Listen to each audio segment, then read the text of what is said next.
안녕하세요. 저는 30대 후반 남자입니다.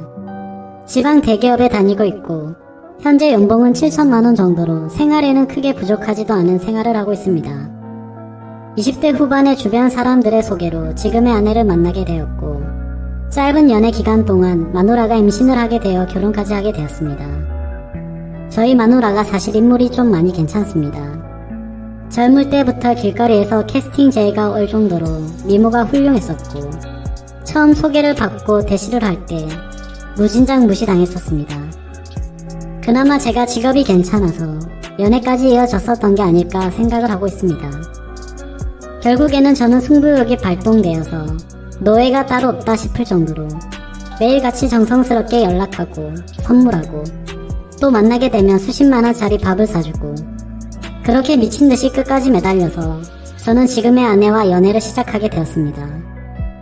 그렇게 연애를 하고 몇 개월도 지나지 않아 관계를 가지던 중 피임에 실패를 하게 되었고 저는 결혼을 마음먹었기에 화가 난 아내를 겨우 설득시켜서 임신 4, 5개월 차에 결혼을 하게 되었습니다. 생각은 했지만 결혼 이후의 부부관계가 참 순탄치가 않았습니다. 나 때문에 자기 인생을 망쳤다면서 매일같이 저를 가만히 두지를 않았습니다. 가끔씩은 술을 마시고 폭력도 행사했습니다. 여자가 때린다고 얼마나 아프겠냐마는 그래도 저는 자존감이 너무 낮아졌습니다. 그래서 그렇게 아내가 화를 내고 짜증을 부리는 때이면 잠시 풀어줄 수 있는 방법이 비싸고 좋은 곳에서 분위기 좋은 외식이나 선물을 해주는 것이었습니다. 그렇게 하면 잠시는 풀렸는데 그게 또 오래 가지는 못했습니다. 그렇게 저는 호구 같은 생활을 이어나가고 있었고 결혼을 한 뒤 아이를 낳고 나서부터는 아내와의 잠자리가 소홀해지기 시작했습니다. 아내는 이런저런 이유를 대더라고요. 아이 때문에 못한다. 살을 빼오면 해준다. 피임 안 하면 안 된다. 결국 저는 결혼을 하고 나서 아내와의 관계를 이런저런 이유로 하지 못했었습니다. 그래서 아내와 대화를 나누었고 고민 끝에 피임기구를 시술했습니다. 하지만 그렇게까지 했음에도 아내는 관계를 거부했습니다. 진짜 결혼 이후에 1년에 겨우 한두 번 할까 말까였습니다. 혼자서 해결하는 것도 하루 이틀이지 제가 이렇게 무시받고 천대받으려고 결혼을 했나 싶고 스스로가 한심하기도 했습니다. 그렇다고 저는 아내를 두고 바람을 필 생각은 전혀 하지를 않았습니다. 어린 시절 부모가 이혼하시고 병든 아버지를 봉양하며 호련단신 고아처럼 살면서 가족이나 가정에 대한 소중함을 누구보다도 잘 알고 절실했었기에 저는 그럴 수가 없었습니다. 그리고 여자 나오는 술집에 2차도 안 갔습니다. 결코 저는 단 한 번도 한눈을 팔지 않았습니다. 그렇게 저는 집과 회사를 왔다 갔다 하며 기계 같은 삶을 반복하며 살았습니다. 그러던 어느 날 아내가 대뜸 차가 낡았다며 차를 바꿔달라고 하는 겁니다. 그래서 저는 아직 차를 더 탈 수 있을 것 같고 집에서 살림하면서 지내는데 좋은 차가 필요 있냐며 다음에 차를 바꾸는 게 어떻겠냐고 이야기를 했습니다. 그랬더니 이런저런 트집을 잡으면서 아주 그냥 마음 먹고 그러는지 몇 날 며칠을 저를 못살게 하는 겁니다.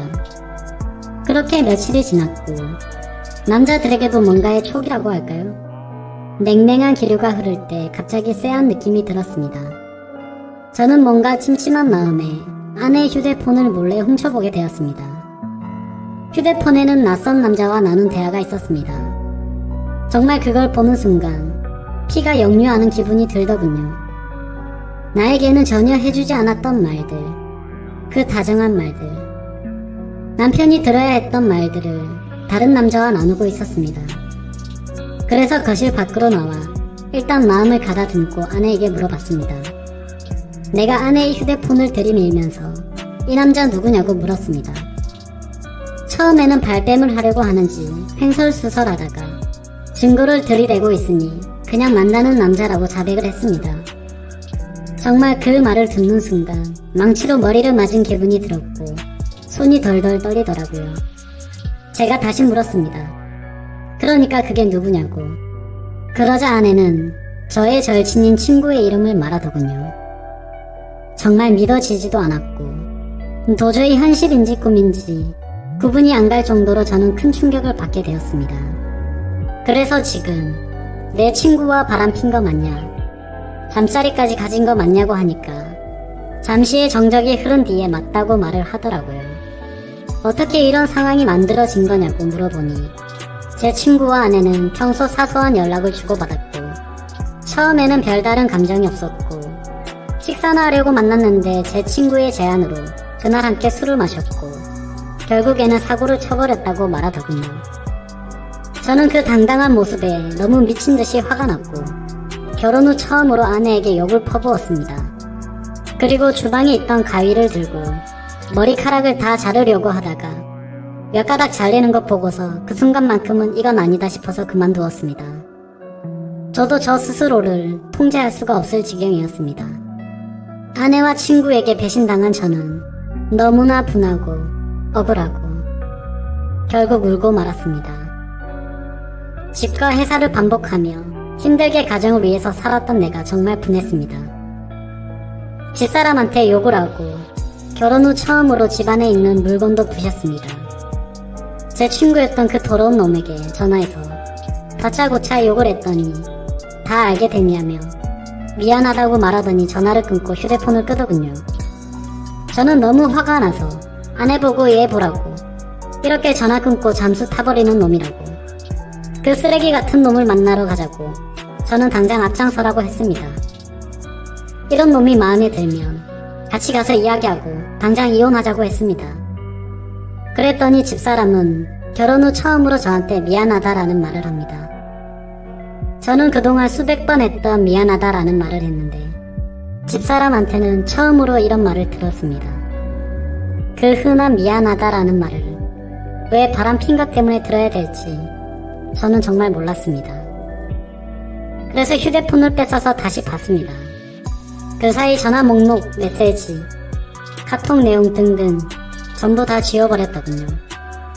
저는 도저히 집에 있다가는 큰 사고를 칠 것 같아서 일단 집을 나섰고 당장 한때는 절친이었던 친구네 회사로 찾아갔습니다. 그때까지도 그놈은 휴대폰을 꺼놓고 있더군요. 그놈의 회사 로비에 도착하자마자 이름을 외치면서 소리를 질렀습니다. 그러자 경비를 보시던 분들이 뛰어오더니 무슨 일이냐며 침착하라고 저를 타이르더라고요. 저는 그놈의 이름을 말하면서 당장 내 앞으로 데리러 오라고, 안 그러면 이 회사 다 엎어버리겠다고 말했습니다. 그러자 로비에서 친구에게 연락을 했고 한참이 지나서야 쭈뼛쭈뼛 내려오더라고요. 제 친구, 대학 시절 만나게 돼서 알게 됐는데 정말 둘도 없는 친구라고 생각하고 살았습니다. 외모도 준수하고 여자들에게 항상 인기가 많았던 친구였습니다. 그런데 설마 친구의 아내에게까지 이따위 짓을 하리라고는 상상조차 하지 못했습니다. 저는 그놈의 얼굴을 보자마자 주먹을 날려버렸습니다. 사람들은 깜짝 놀라서 말리려고 달려왔고 그놈은 그냥 친구랑 문제가 있다면서 괜찮다면서 저를 데리고 휴게실로 데리고 가더군요. 네가 사람 맞냐고, 어떻게 친구 아내와 그따위 불륜 짓을 하고 이따위로 전화 끊고 잠수 타면 다 해결될 줄 알았냐고 물었습니다. 그러자 그놈은 정말 죽을 만큼 힘들었고 자신도 자신의 마음에 통제가 안 되었다고 무릎을 꿇고 제게 빌더라고요. 본인도 처음에는 그런 감정이 없었는데 술게임에 사고를 쳤고 그때부터 자신의 감정이 컨트롤되지 않았다고 하더라고요. 그래서 저는 네 재수씨도 이 사실을 아냐고 물었고 제발 한 번만 비밀로 해달라고 말하더군요. 정말 어처구니가 없지 않습니까? 친구 아내를 데리고 그딴 짓을 한 놈이 자신의 가정을 지키고 싶었나 봅니다. 저는 그 자리에서 그놈 아내에게 전화해서 이 사실을 다 말해줬고 앞으로 평생 내 눈에 띄지 말라고 말하고 인연을 끊어버렸습니다. 그렇게 하고 집에 들어오니 저녁이 다 되어 있더군요. 근데 집사람이 갑자기 돌변을 했더군요. 그 사람 회사까지 찾아갔냐며 그냥 그 친구와의 관계도 다 끝났다면서 갑자기 또 큰 소리를 칩니다. 너 이거 하나 때문에 앞으로 내 위에 서려고 하지 마라. 딱 이런 자세로 저에게 그대로 이야기를 했습니다. 그러면서 당당하게 짐을 싸서 친정으로 가더군요. 몇 시간 후에 장모님이 전화가 옵니다. 자기 딸이 왜 집으로 왔냐고 물어봅니다. 저는 엄마 없이 자라서 장모님을 어머님이라고 불렀고 정말 친어머니 못지않게 모시고 아끼면서 어머님을 모셨습니다. 저는 그래서 있었던 사실을 그대로 이야기했습니다. 그랬더니 장모님 첫마디가 왜 휴대폰을 뒤져서 이 사단을 만드냐. 자네 친구도 문제다. 왜 그런 친구를 사귀어서 이런 상황을 만드냐. 이런 식으로 말씀을 하시더라고요. 정말 꼭지가 돌았습니다. 친어머니처럼 모셨고 그렇게 저를 아끼시던 분이 어떻게 이런 상황에 저런 말씀을 하실 수가 있을까. 저는 도저히 이해가 되지 않았습니다. 그러고서 평소 다툼을 하면 항상 제 편을 들어주고 조언을 해주던 차영한테 전화를 했습니다. 혹시나 제 편일 줄 알고. 하지만 이미 소식을 들은 차영도 바람핀 건 잘못한 거 맞지만 제부도 머리카락을 자르려고 했다면서요. 바람핀 거랑 그런 행동은 따로 봐야 되는 거 아닌가요? 그리고 제부도 사회생활하면서 어디 가서 2차 하거나 바람핀 적 없어요? 이렇게 묻더라고요. 정말 어이가 없고 기분이 더 더러워졌습니다. 더 이상은 이런 인간들과는 대화를 할 수 없다라는 생각까지 들더군요. 수년간 저는 그 사람들을 가족이라고 생각했습니다. 하지만 집사람뿐만 아니고 그 가족들에게서도 그냥 저는 돈 벌어 오는 기계였던 겁니다. 친정에도 제가 큰 돈을 몇 번이고 도움을 줬었거든요. 저는 더 이상 기댈 곳이 없었습니다. 그날 저녁 아직 미취학인 둘째 아이가 엄마가 없다면서 서럽게 웁니다. 그 우는 모습을 보니 어릴 적 제가 생각이 났습니다. 아이는 엄마한테 전화해달라고 저를 보챘고 저는 또 어쩔 수 없이 전화를 해서 바꿔줬습니다. 다음날부터 저는 현실을 직시하고 아이들을 챙기고 유치원을 보내고 학교를 보내고 정말 새벽부터 일어나서 분주하게 움직였습니다. 둘째 머리 묶어주고 옷 입히고 하는데 너무 서툴러서 힘이 들더라고요. 그렇게 3일이 지났고 장모님에게서 전화가 와서는 집사람과 집에 온다는 것이었습니다. 그렇게 저는 퇴근을 하고 집으로 왔고 다 같이 앉아서 이야기를 했습니다. 장모님은 이미 상황이 벌어졌고 되돌릴 수 있는 방법은 없는데 어떻게 할 거냐고 제게 물었습니다. 이혼하길 바라는 거냐 아니면 용서를 하고 살 거냐라고 하는데 집사람 표정은 절대로 잘못한 기색이 없습니다. 오히려 당당했습니다. 저는 그 모습을 보고 있으니 정말 오만정이 다 떨어졌지만 아이들이 옆에서 철없이 웃고 장난치고 있는 모습을 보고 있자니 정말 마음이 약해졌습니다. 제 어릴 적 모습이 생각나고 우리가 헤어지게 되면 내 자식들도 나처럼 어린 시절을 보내야 하는 거 아닌가 싶고 정말 미칠 것 같았지만 고민하고 또 고민을 했습니다. 저는 한참을 고민을 하고 집사람에게 각서를 쓰자고 했습니다. 그랬더니 아내는 자기도 나한테 원하는 내용의 각서를 쓴다고 합니다. 그래서 내가 원하는 내용을 일단 적었습니다. 가정에 충실할 것이며 절대 외도를 하지 않는다는 내용과 추후 외도가 발각될 시 위자료 지급과 즉각적인 이혼이었습니다. 집사람도 나에게 원하는 걸 적었습니다. 양말, 팬티 뒤집어 놓지 않기, 옷은 빨래통에 넣기, 상대방 무시하지 않기 등이었습니다. 외도와 양말이 동급 취급을 당하면서 장모님도 나보고 생활을 똑바로 안 했기 때문에 자기 딸이 그렇게 되었다면서 동급 취급합니다. 각자 각서를 다 적고 사인을 하고 일상으로 돌아가기 위해 저는 정말 많은 노력을 했습니다. 집사람과 합방을 하기 위해서 작은 애와 방을 분리시키려고 작은 애 방을 꾸몄습니다. 하지만 집사람은 다시 안방으로 들어오질 않았습니다. 그렇게 그런 사건이 일어난 지도 벌써 1년이 흘렀습니다. 그 1년 사이에 가해자와 피해자가 누구인지 구분이 안 갈 정도로 예전과 똑같은 삶을 살고 있습니다. 집사람 휴대폰 번호를 바꿔버리고 그 친구 놈을 차단시킨 거 이외에는 변한 게 없습니다. 심지어 지금은 집사람은 철없는 아이 둘을 데리고 이단 사이비 종교를 다니고 있습니다.